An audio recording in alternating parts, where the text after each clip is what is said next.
ask you about a post on Twitter I just saw from Andy Ruiz, suggesting that you were lying about the $5 million offer to him. I know you would have seen that. Andy Ruiz is talking rubbish. Eddie's just sent me the email anyway. He just sent it to me, but obviously I'll crack my phone on my media, the screen of my media phone, which I'm going to fix tomorrow. So Eddie sent me an email, so I'll take a copy of it and I'll post it. And then you will see, I don't just talk rubbish. I'll talk facts. So tomorrow, hopefully my phone get fixed tomorrow, and then I'll post it, and I'll just in tomorrow. But for now, I'll just let him keep enjoying his sweets or whatever he's doing, and let him have his moment. That year is his little moment, winning the title. Just with Andrews, everything will be just a moment. There's no longevity and in nothing concerning the trip. This is a moment. It's a moment, man. Moment, man. So you don't know why he would post this, that you and Eddie were lying about that offer then? He's bored. There's only so much enchiladas you can eat before you get bored, man. Being up down for 5-6 weeks eating enchiladas, he's bored. He needs a bit of spice in his life. So who does he attack? He attacked the can man who bring the full spectrum of the seasoning.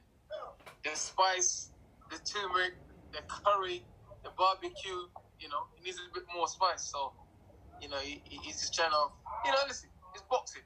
That's how you keep relevant, especially in times like this.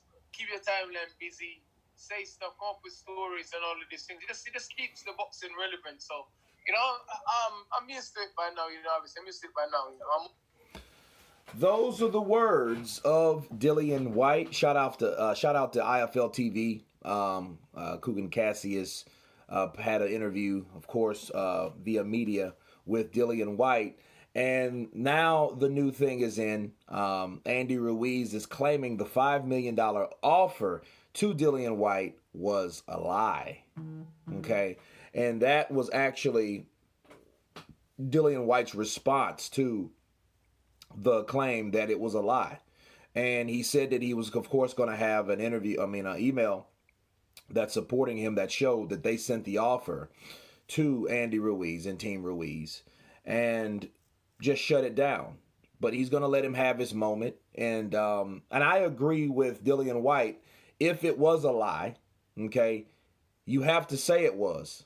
Okay, I mean, if it was the truth, you have to say it was a lie to stay relevant, right? Because boxing is a sport that if people find out that you were lying, that you ducked, you lose credibility. Okay, people stop respecting you because this is the fight game. You fight. You make money, you're a prize fighter, so you get the best type of fights for the fans that support you. Okay, that's what it's about. When people hear that and show proof, which I'm about to counterpunch here in a second, that you are lying, that you are ducking, yeah, you're going to lose a lot of steam. So to keep that going, to keep the buzz going around you, you have to create things that help you or support you in why a particular fight didn't happen for the fans as the fans wanted. Okay? And let me counterpunch you as I promised about this. Okay? Andy Ruiz claims it was a lie. Right? He claimed the $5 million wasn't there. All right? And he says, I'm assuming that if he would have received a $5 million offer, he would have took the fight. No problem. Well, here's the problem with that. Here's the problem that Andy catches Andy up. Right after that, it was Ortiz, wasn't it not? And what did he say about Ortiz? I need a tune-up first. Didn't he say that? And this was after the Dillian Whyte negotiations fell through, right? This is after that. He was talking about Luis Ortiz. And what happened? He said that I need more time and another tune-up for Luis Ortiz to get into shape. And of course, Luis Ortiz was like, why the hell you need a tune-up?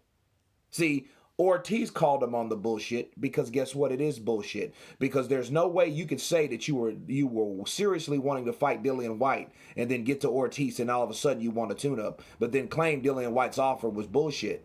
It's bullshit what he's saying is because if you needed to get in shape for Ortiz, you would have not needed to get in shape for Dillian Whyte. Counterpunched. It doesn't make sense. You still need that ample amount of time if that's what you need to do to be prepared. And now I don't even believe that.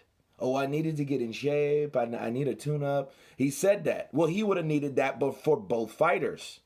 Okay? If that's what you claim you needed, now we have to doubt if you actually needed that particular time to train or you're just straight out ducking. Okay? Because you can say, I don't have a coach, I don't have a trainer. You can say that all day long. But at the end of the day, you said for one guy, oh, well, the money wasn't real. Then another guy was in your stable that you said, I need a tune-up. So, yes, you ducked both fighters. So this is a 2-for-1 special. Okay, right here. And it's been counterpunched. So Andy Ruiz can sit here and say that. Now he needs to, Dillian Whyte needs to do what he said, put the icing on the cake and straight counterpunch him down and out of the picture. Because Andy Ruiz, he's not ready. I think his confidence was fucked up because he thought he could do something that he did it earlier. When the fighter that he did fight, changed his game plan, which was AJ, he couldn't do anything about it. Okay? He had no game plan. He showed his habits. He showed the blueprint to beat Andy Ruiz, and Andy Ruiz, I think, knows that. So if he gets in there with guys that can box, Dillian Whyte can box, Ortiz, you know he can box, and then all they need to do is box his face off. He's not going to try to come and engage because he doesn't, I don't know. He's just not that type of fighter. He's a counterpuncher. So a counterpuncher needs you to come to him. But if you sit back, box him on the outsides, give him a couple combinations, keep your distance, right? Use your height. You can beat the guy. And he's short as shit. He's not 6'2". He's about 6 foot. You know what I mean? I'm 6'2", right? But anyway, Dillian Whyte and Andy Ruiz, these guys, this will not go anywhere until these guys fight if Andy Ruiz is up for the challenge. He needs to stop ducking, stop lying, get in the ring. I mean, I see him on Instagram. I mean, I see him working out and training and stuff, sweat beads and shit like that. Hopefully this might be the best time for him to get into shape. Then when he does, guess what? It won't be any excuses why he can't fight. But anyway, that's my counterpunch on it. You guys tell me what you think about Andy Ruiz's claims and Dillian Whyte's responses. Of course, please subscribe. And you guys been Counterpunch. Peace.